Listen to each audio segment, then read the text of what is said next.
So, for today's episode, I considered covering the Black Dahlia, since that's pretty apropos, but apparently the movie wasn't nearly as good as LA Confidential or the book version, and this series isn't about books. Plus, the movie isn't about a serial killer. So instead, I decided to cover a movie that is about a serial killer. A movie that's just barely within the cutoff date to qualify as a classic film. Psycho. The story about the story. You didn't think we'd get through this series without covering something by the master of suspense, did you? Alfred Hitchcock was a man who presented his stories in a variety of mediums and in a variety of communities. He started out directing silent films in the 1920s in the United Kingdom, and he immigrated to Hollywood in 1939. In 1955, he embraced television, creating the show Alfred Hitchcock Presents, which ran for 10 years. By the end of his career, Hitchcock would direct a total of 58 feature-length films on top of many short films and his television efforts. To students of film, Hitchcock is probably best known for the way he advanced cinematography by turning it into a way to subconsciously but deliberately manipulate the audience's emotions. For instance, I saw a video on YouTube recently, links in the description, on how Hitchcock blocked out an entire scene in Vertigo by paying attention to where the actors and the camera are standing. When Jimmy Stewart's character Scotty is in control of the conversation, he's standing, while the other character, Gavin Elster, is sitting. When Gavin starts spinning a tale about his wife, he walks onto the raised part of his office in the back as if he's on a stage. And when he's finished and Scotty decides to go along with his plan, he's the one who's sitting while Gavin is standing. Psycho, released in 1960, was based on a novel which was based in turn on a real-life serial killer. And I'll be getting back to that later. Both the studio system and the Hays Code were in their death throes by this point, but even so, Hitchcock's studio, Paramount, was not looking forward to being associated with a film about a serial killer. As such, Hitchcock made a deal with them. He would be the executive producer, finance most of the film out of his own pocket. He would make the film using his Universal Studio lot and crew, which he had for his TV show, and in exchange, he would be entitled to a majority of the film's profits, which turned out to be a great decision on his part, since the film turned out to be his most popular by far and made him a multi-millionaire. Now, there's this idea out there that Hitchcock only cast unknown actors aside from the female lead, Janet Leigh, but that's not actually true. Anthony Perkins, who played Norman Bates, was an up-and-coming star who had been nominated for an Oscar the previous year, and most of the rest of the cast were character actors with solid records. The film is black and white, pretty rare for a 1960 film, but aside from being an artistic choice, it was probably also an economical one. Black and white film was cheaper than color. I should also spare a few words about the film score. It only uses string instruments, a fact that wasn't true for any other horror film up to that point, and is still rarely seen today. Apparently, the composer, Bernard Herrmann, was inspired by the minimalism of black and white. Hitchcock originally wanted no music for any of the motel scenes, but he changed his mind when he heard the screeching violins Herrmann had added to the famous shower scene. The film's success was also helped along by Hitchcock's unique marketing strategies. Because of the great big twists both in the middle and at the end of the film, Hitchcock refused to let his lead actors go on any talk shows to promote the movie. He didn't allow any advanced screenings for critics, and the original trailer was just Hitchcock leading the camera on a 6-minute tour of the set and almost but not quite giving away the plot.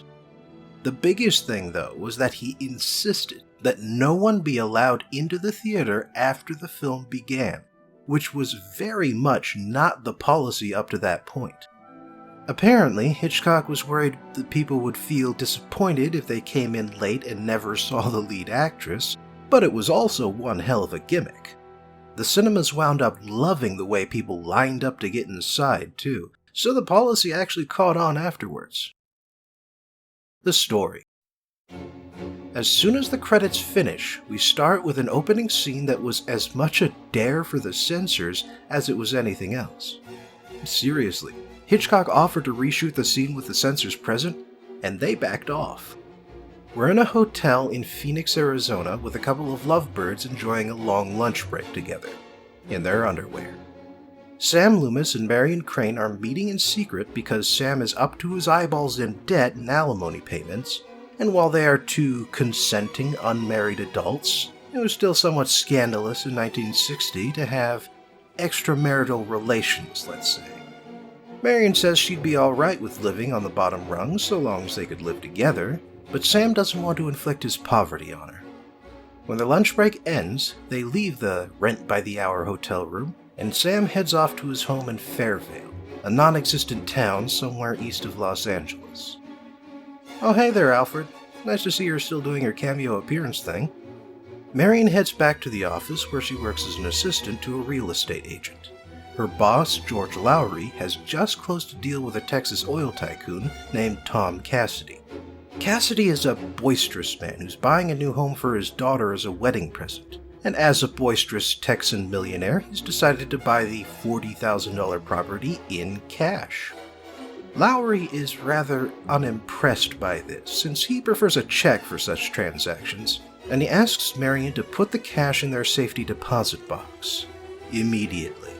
Marion asks to go home once she's done, and Lowry allows it since he'll be busy entertaining Cassidy for the rest of the day. However, Marion can't resist the allure of the cash, not when Cassidy had bragged that he could afford to lose it. Not when it could clear her boyfriend's debts and let them marry. So she packs her things and heads for Fairvale. She winds up seeing her boss as she's leaving town, which spooks her a little. When she starts feeling tired, she pulls over on a side road and sleeps in her car. The next morning, a highway patrolman in some very intimidating shades spots her and asks what she's doing there when there are some perfectly good motels in the area. And Marion acts so suspiciously that he decides to start following her. She noticed the officer checking her license plate, so after she apparently loses him, she finds a used car dealership and buys a random vehicle with California plates for $700 cash, without any haggling or counteroffers. Meanwhile, the cop has shown up again, and although he doesn't conceal himself and Marion spots him, she completes the sale and drives off. She also uses the stopover to buy a newspaper. Once she's gone, the policeman goes over to speak with the car salesman, who is, quite naturally, just as suspicious of her unusual behavior. Back on the road, Marion starts imagining what the officer and salesman said to each other, along with what Lowry and Cassidy are doing now that she's disappeared, which, incidentally, means that Hitchcock doesn't have to film those scenes. As night falls, a heavy rain starts up. Marion loses track of the road. She winds up at a place called the Bates Motel, so she decides to stop in. She sees no one in the office, but there's a creepy old house on the hill behind the motel, and she sees the figure of a woman passing by one of the upstairs windows. She heads back to her car to honk the horn, and soon enough a man runs out of the house and apologizes for not hearing her pull up in the rain. The man, Norman Bates, explains that the motel gets hardly any visitors since the new highway got built and traffic moved away, but he still likes to keep up the formalities for the few drivers who manage to get lost. Marion signs a fake name in hometown, and Norman gives her cabin number 1, which is right next door to the office. He then gives her a quick tour that makes him seem adorably awkward, and for some reason he can't bring himself to say the word bathroom. It's still raining cats and dogs outside, so although there's a diner 10 miles away and Fairvale is only 5 miles further, Norman offers to bring Marion up to the house for sandwiches, and she accepts. While he's away, she conceals the money in her newspaper, and as soon as she's done, she hears Norman's mother shouting at him about loose women through the open window. Moments later, Norman comes down with the sandwiches and a pitcher of water, apologizes for his mother's behavior, and while Marion offers to share the meal in her room, Norman hesitates and suggests they eat in the parlor behind his office instead. As Marion begins her meal, Norman comments that she eats like a bird, and although his parlor is full of stuffed birds, he says he doesn't know much about them. His hobby is taxidermy, but stuffed beasts creep him out, so he only stuffs birds. They then talk about how everyone's stuck in a trap they can never escape from, and then Norman discusses how his father died when he was 5. His mother raised him alone after that, but a few years ago she met someone new, and then he died too. When that happened, Mrs. Bates apparently snapped, and now Norman takes care of her. Marion suggests committing her to an institution, but Norman takes great offense to this and insists that his mother is perfectly safe. As the conversation goes on, by the way, Norman steadily goes from adorably awkward to creepily awkward. Still, the discussion also allows Marion to realize that she made a stupid mistake, and she resolves to turn around and head back to Phoenix the next morning. She also gives Norman her real name as she leaves. And now things start to get extra creepy. When Marion goes back into her room, Norman pulls a painting off the wall to reveal a peephole, and he watches her undress. He doesn't watch for too long, however, before he heads back up to the house. Meanwhile, Marion writes down some figures as she tries to think how she'll pay back the extra $700, but she soon tears the paper up and flushes it down the toilet, which, incidentally, marks the first time anyone ever flushed a toilet in a Hollywood production. She then climbs into the shower, and a dark figure with braided hair and a dress shows up and stabs her to death. Incidentally, this shorter-than-you-remember sequence demanded 77 camera angles, 7 days of shooting, a set with removable walls so the camera could film at every angle, a special-made extra-large shower head so Hitchcock could get a clean POV shot, moleskin undergarments, a body double for Janet Leigh, and chocolate syrup for the blood in the water effect. Turns out it dissolves more realistically than prop blood. But yeah, halfway into the movie, they kill the protagonist. Nobody ever did that. Nobody does that. But that's what makes it such a twist. Anyway, Norman soon shouts in dismay that his mother killed someone, but after he gets over his initial shock, he's remarkably calm and thorough about cleaning up the crime scene. He mops up the blood, puts Marion's body and her luggage in her car, including the newspaper full of money, and he dumps the vehicle into a swamp that's so thick it's practically a tar pit. A few days pass, and Marion's sister, Lila, who was established earlier in the film, goes to Fairvale to confront Sam, whom she thinks is hiding Marion. However, Sam has no idea about what's happened to her, and he says the same thing to a private investigator, Milton Arbogast, who shows up a few minutes later. Sam is convincingly clueless about the whole thing, so Arbogast decides to check every hotel, motel, and boarding house in town. This eventually leads him all the way out to the Bates Motel, where Norman has not lit the neon sign like he did before, and he talks about not standing on formalities despite what he said to Marion. Norman says that he never saw Marion, but Arbogast insists on seeing the registry book and identifies Marion's signature thanks to a sample of her handwriting. Norman reluctantly admits that she may have stopped by, and he gets nervous as Arbogast continues to question him.